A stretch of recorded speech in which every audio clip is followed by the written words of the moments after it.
Assalamualaikum warahmatullahi wabarakatuh. Hai sobat-sobat semuanya. Perkenalkan, nama saya Nabila Wahyu Aulia dari kelas 12-1.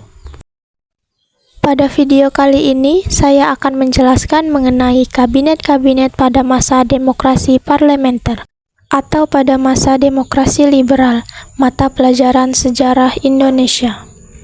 Persiapkan diri kalian karena kita akan kembali ke masa lalu. Yuk kita mulai.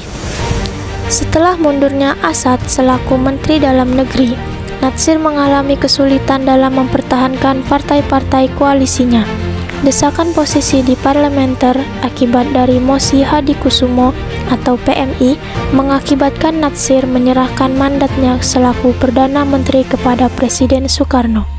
Soekarno akhirnya menunjuk tokoh yang berasal dari Partai Masyumi dan PNI untuk menyusun formatur kabinet yang baru, yakni Sukiman, bernamakan panjang Sukiman Wiryo Sanjoyo, tokoh Jawa kelahiran Surakarta, Jawa Tengah, salah seorang pendiri dan ketua pertama dari Partai Masyumi, menjadi Perdana Menteri kedua dalam masa demokrasi liberal, yang akan kita bahas dalam materi kita kali ini, yaitu masa demokrasi liberal Kabinet Sukiman. Nah, untuk memudahkan kalian dalam memahami materi, maka dari itu kita perhatikan peta konsep berikut yuk. Jadi, pada materi Kabinet Sukiman ini, ada beberapa poin-poin yang akan kita bahas. Apa saja poinnya? Mari kita lihat. Di sini yang akan kita bahas yakni sejarah terbentuknya Kabinet Sukiman, tujuan didirikannya kabinet ini, apa saja program-program kerja yang dilakukan pada masanya, serta apa saja program-program kerja yang berhasil dilakukan. Dan yang terakhir, penyebab kejatuhannya Kabinet Sukiman.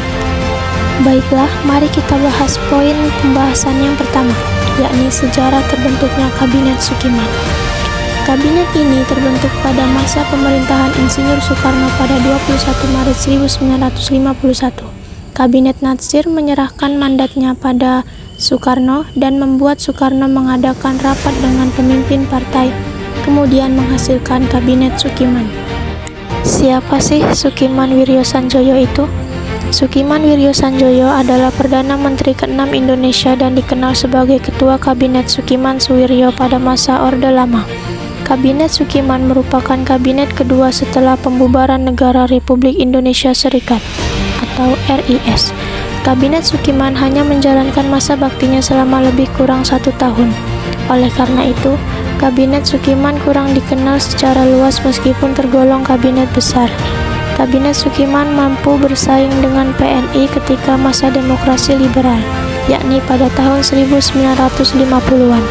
Sebelum ditunjuk sebagai Perdana Menteri dan Ketua Kabinet Sukiman Suwiryo, Sukiman memiliki sepak terjang yang baik dalam karirnya sebagai dokter dan politikus.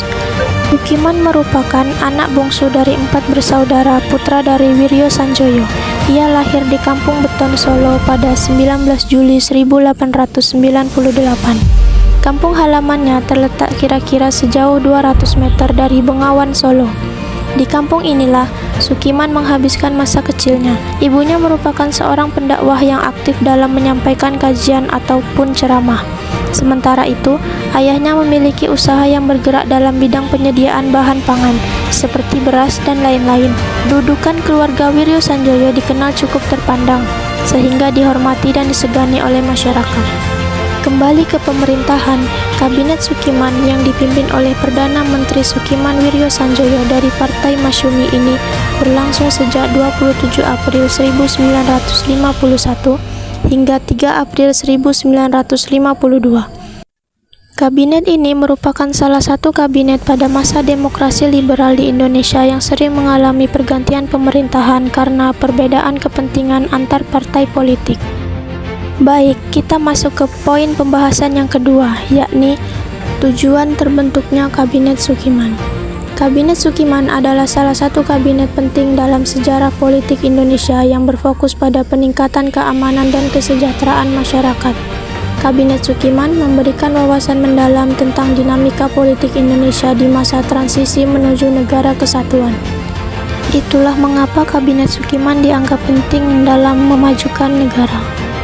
Poin pembahasan yang ketiga yakni apa saja program kerja yang dilakukan pada masanya, serta apa saja keberhasilan dari program kerja yang telah dilakukan. Kabinet Sukiman memiliki program kerja yang dikenal dengan Program Kerja Sukiman, yang menekankan pentingnya keamanan dalam negeri, peningkatan kesejahteraan rakyat, serta pemantapan aparatur negara.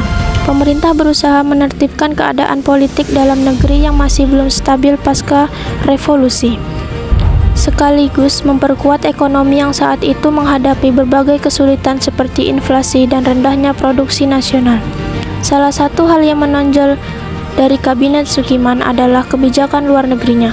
Pada masa ini, pemerintah bersikap lebih mendekat pada blok barat, terutama Amerika Serikat. Hal ini terlihat dari penandatanganan Mutual Security Acquis atau MSA, sebuah perjanjian bantuan militer dan ekonomi dari Amerika Serikat.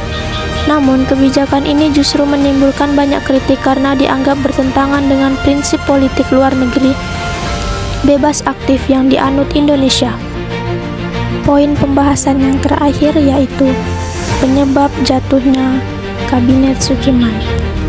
Jatuhnya Kabinet Sukiman karena adanya kontroversi mengenai MSA yang pada akhirnya melemahkan dukungan politik terhadap Kabinet Sukiman. Banyak partai termasuk partai pendukungnya merasa bahwa kabinet tidak lagi konsisten dengan garis politik Indonesia. Konflik politik yang meningkat membuat Kabinet Sukiman tidak mampu mempertahankan kekuasaannya, sehingga Sukiman mengajukan pengunduran diri pada April 1952. Dengan demikian, Kabinet Sukiman menjadi salah satu contoh kabinet pada masa demokrasi parlementer yang berumur pendek. Meskipun hanya memerintah sekitar kurang lebih 1 tahun, kabinet ini memberikan banyak kontribusi bagi rakyat Indonesia. Kesimpulannya adalah keberhasilan kabinet ini dalam melanjutkan program ekonomi seperti bantuan modal usaha kecil dan perbaikan hukum agraria, serta perhatian pada kesejahteraan buruh sangat amat membantu masyarakat.